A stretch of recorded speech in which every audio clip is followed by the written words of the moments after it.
está tentando contato com Deus e todo mundo aqui, mas ninguém atende a gente porque está rolando uma reunião importante em Brasília neste momento, porque a Câmara dos Deputados incluiu na pauta de votações de hoje a proposta de emenda à Constituição que cria novas regras para a imunidade parlamentar e a prisão de deputados e senadores.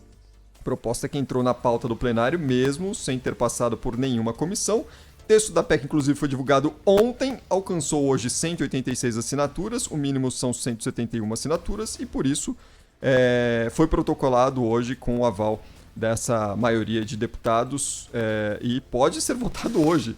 Ou seja, como você falava, Cláudio, quando eles querem, eles botam lá para votar, né? Eles fazem chover, né? Quando querem, fazem chover. Essa proposta de emenda constitucional proíbe, por exemplo, que decisões judiciais determinem o afastamento de parlamentares federais do mandato e diz que apenas os ministros do Supremo poderão decretar a prisão em flagrante de deputados e senadores, impedindo que a decisão seja tomada por juízes de primeira e de segunda instância.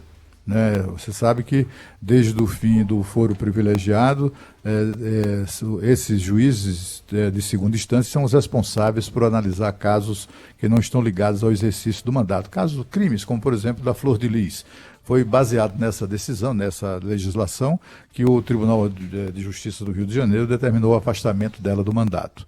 Bom, desde o fim, o texto afirma também, deixa eu ver aqui, que as medidas cautelares que afetem direta ou indiretamente o exercício do mandato só terão validade após confirmação pelo plenário do Supremo e que não poderão ser deferidas durante o plantão judiciário. Ou seja, só decisão no pleno, né? E que não pode ter ali uma decisão monocrática. E que os objetivos recolhidos durante a busca e a apreensão também só poderão ser analisados após essa aprovação pelo plenário do Supremo Tribunal Federal sob pena de crime de abuso de autoridade. Quer dizer, assim, deixa a porta aberta para a decretação de prisão de parlamentares, por exemplo, desde que essa decisão seja decidida pelo plenário do Supremo Tribunal Federal. Aquela coisa aquela decisão do ministro Alexandre de Moraes de meter a caneta e prender o deputado, isso aí não pode mais. Né? Essa prisão não pode ser feita a não ser por decisão do plenário do Supremo Tribunal Federal. São essas e outras medidas que estão sendo introduzidas na legislação. Olha, não tenha dúvida, eles vão aprovar isso. E é engraçado que chegou em toque de caixa, recebeu 186 assinaturas, só precisava de 171 e já começou a tramitar e já está na pauta do plenário e vamos embora com esse negócio. Parece que a encomenda saiu pior, né, do que o remendo que foi feito para manter o deputado Daniel Silveira preso, né? Juridicamente falando, a modificação que o plenário da Câmara pode fazer depois de votação em 2 turnos, passa pelo Senado, mudar a Constituição é bem complicado. Mas essa alteração pode ter muito mais impacto do que o pescoço de um deputado poderia prever, né? O mandato de um deputado que está sendo agora julgado pelo Conselho de Ética e que vai provocar uma alteração em toda a forma como os deputados e senadores acusados, né, que presos em flagrante, vão ser tratados daqui para frente. É impressionante como a Câmara cria uma prerrogativa para fazer uma análise em paralelo ali e dar mais poder para o Congresso Nacional para barrar prisões de parlamentares presos, como diz a Constituição, em flagrante delito por crime inafiançável. Só assim que pode prender deputado e senador. Enquanto isso... Tem uma coisa, um detalhe interessante nessa proposta de emenda constitucional, que é o seguinte: deputado e senador preso não vai ficar mais sob custódia da Polícia Federal. Eles agora ficarão sob custódia da Câmara e do Senado. Se for deputado ou senador.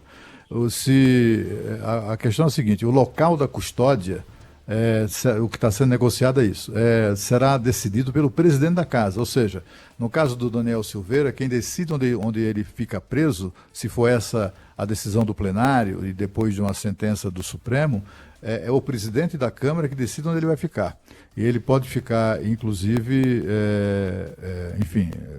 em prisão domiciliar, se for essa a decisão do presidente da Câmara. Se o presidente da Câmara decidir, também o cara pode ir cumprir pena na prisão, mas é uma decisão do presidente da Câmara ou do Senado, se for, no caso, um senador enrolado em alguma coisa. Enquanto isso, a PEC que acaba com o foro privilegiado, que passou lá atrás, 2017, no Senado, né? Ainda Renan Por Calheiros unanimidade. era presidente do Senado. Por né? unanimidade, Passou por unanimidade. unanimidade. Um levantamento aqui do Congresso em Foco está lá há quase 1.400 dias esperando votação na Câmara. Imagina, se eles vão acabar uma vez eu conversei com o Rodrigo Maia sobre isso, né? Deputado, por que não bota essa porcaria para votar, né? Uma coisa, mas assim, ele dizendo que o problema não era dele, que o problema era dos deputados de uma maneira geral, porque acham, veja que coisa, eles consideram, segundo o Rodrigo Maia me disse naquela ocasião, eles consideram que essa PEC que acaba com o foro privilegiado dá poder demais a juiz de primeira instância. Entendeu?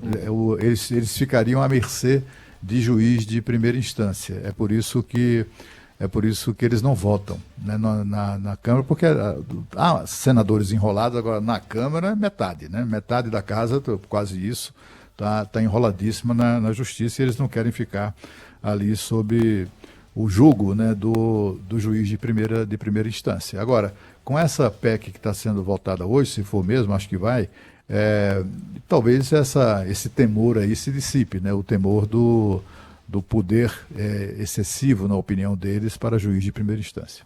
Enquanto isso, o Conselho de Ética